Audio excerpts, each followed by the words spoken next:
നമ്മുടെ വളരെ അടുത്തൊരു കുടുംബത്തിൽ ഒരു ഗൃഹപ്രവേശം നടക്കുന്നു, നമ്മളെല്ലാരും കൂടെ അതിൽ പങ്കെടുക്കുന്നു എന്നതിൽ കവിഞ്ഞ് വേറെ ഒരു ഔപചാരികതയില്ല.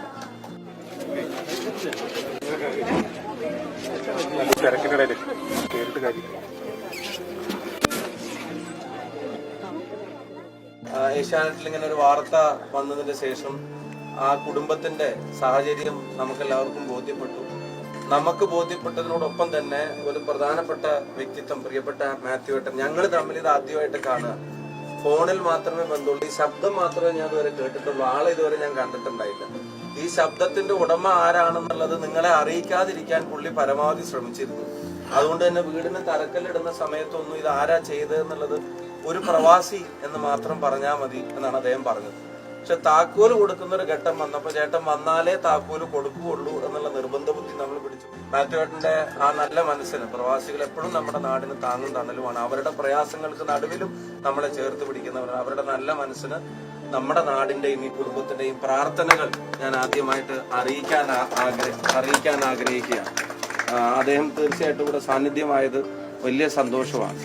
അതുപോലെ തന്നെ പ്രധാനപ്പെട്ട ഒരു സാന്നിധ്യം, പിന്നെ നമുക്കെല്ലാവർക്കും സന്തോഷമുള്ള, നമുക്കെല്ലാവർക്കും അഭിമാനമുള്ള, നമ്മളെ ചിരിപ്പിച്ചു തുടങ്ങി പിന്നെ ചിന്തിപ്പിച്ചും ഭയപ്പെടുത്തിയും അല്ലാതൊക്കെയായി ഇന്ന് ഏറ്റവും നമ്മുടെ എല്ലാവരുടെയും അഭ്രപാളികളിൽ ഒരു പാളിച്ച പോലും ഇല്ലാതെ മലയാളി ആസ്വദിക്കുന്ന ദൃശ്യവിസ്മയം നമുക്ക് ഒരുക്കി തരുന്ന നമ്മുടെ എല്ലാവരുടെയും അഭിമാനമായ പ്രിയപ്പെട്ട സുരാജേട്ടൻ, അദ്ദേഹത്തിന്റെ ഒരു ഷൂട്ട് ഇവിടെ നടക്കുകയാണ്. അപ്പം ലൊക്കേഷനിൽ നിന്ന് ഇന്നത്തെ ദിവസം ഷൂട്ട് തുടങ്ങുന്ന ദിവസം പരമാവധി രാവിലേക്കും മാറാതിരിക്കുക എന്നുള്ളതാണ് സാധാരണ എല്ലാവരും നടത്തുന്നത്. പക്ഷെ ഈ കാര്യം അറിഞ്ഞപ്പോൾ, ഇതിങ്ങനെ ഒരു കാര്യമാണെന്ന് അറിഞ്ഞപ്പം എനിക്ക് എന്തായാലും അവിടെ ഒന്ന് വരണം, അവരെ ഒന്ന് കാണണം. എന്നിട്ട് ഞാൻ ഈ കുടുംബത്തിന്റെ കാര്യങ്ങൾ പറഞ്ഞു കൊടുക്കാൻ ശ്രമിക്കുമ്പോൾ അതെല്ലാം അതിന്റെ ഫുൾ ഡീറ്റെയിൽ അങ്ങോട്ട് പറയേണ്ടി വരുന്നില്ല.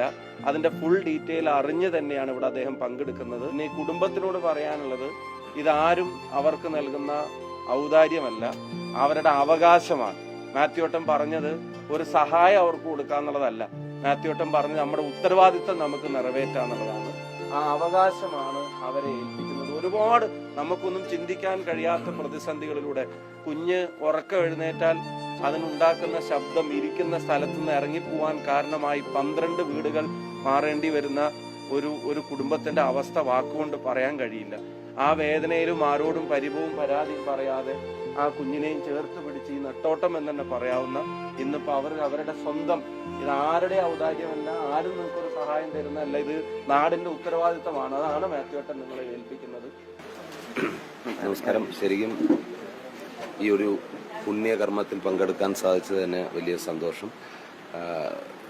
ഷാഫി പറമ്പിൽ അദ്ദേഹം എന്നെ ഇങ്ങനെ വിളിച്ചിരുന്നു. ഈ പരിപാടിയാണെന്ന് അറിഞ്ഞപ്പോൾ ഭയങ്കര സന്തോഷമായി. കാരണം ഏഷ്യാനെറ്റ് ന്യൂസിലൂടെ ഞാൻ ഇത് കണ്ടതാണ്, കേട്ടതാണ്. അപ്പോൾ അവരെ ഒന്ന് അടുത്തറിയാനും പരിചയപ്പെടാനൊക്കെ കിട്ടിയ ഈ അവസരം വലിയൊരു ഭാഗ്യമായിട്ട് കരുതുന്നു. എല്ലാവർക്കും പടച്ചവന്റെ അനുഗ്രഹം ഉണ്ടാവട്ടെ. Thank you.